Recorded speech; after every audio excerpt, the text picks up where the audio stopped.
Morning, everyone. Sam Tacchini here, Operations Trainee with PNW 2. I'm here to give you a little operational briefing. It'll be our last one. PNW 10 will be taking over the fire tomorrow, and we'll continue with this.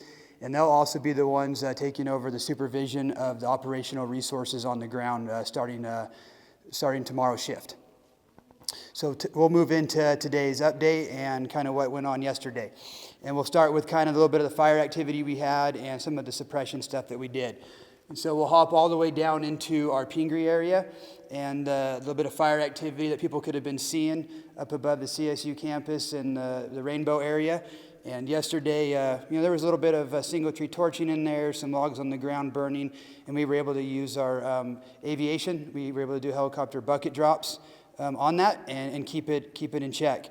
We also found a little bit of heat and smoke, and where our ground resources could get that extinguished and put out around that same area. And we'll move back over into the Buckhorn area. In our Division Tango, we continue to monitor and patrol that area as we continue to have little heat signatures and smokes every once in a while pop up. We'll move south and we'll hop down into the Glen Haven area and our North Fork slopover. We monitored that all day. There was some smoke in there, no movement, and so we didn't take any aviation action on there except to patrol and monitor by air and on the ground.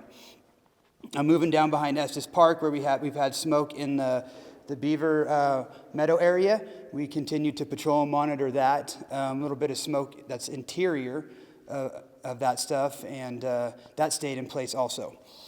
So today, contingent on the weather that's coming in, we will continue to patrol and monitor and keep eyes on those areas of kind of concern with the smoke showing up. And if the weather allows, we will continue our suppression repair efforts. So that's the moving and stacking of the logs up in the north end of Division Delta. And then our excavator work was repairing the dozer lines and hand lines anywhere from the Glacier View area, Glacier Meadow area, back down into Pingree, and then coming around into Cedar Park and Glen Haven.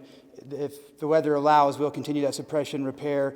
And down in the Glen Haven, Cedar Park area, that also includes the chipping operations of taking the material from the roads and getting that stuff taken out of there. The seeing people on the line today, if you're used to seeing them, and if you don't see them in there today, it's really a safety thing, not just for our folks, but for the public. If the roads start getting bad, wind, visibility, ice, about any of that, we want to make sure that everybody's staying safe out there and we don't cause any accidents due to the weather. And thank you.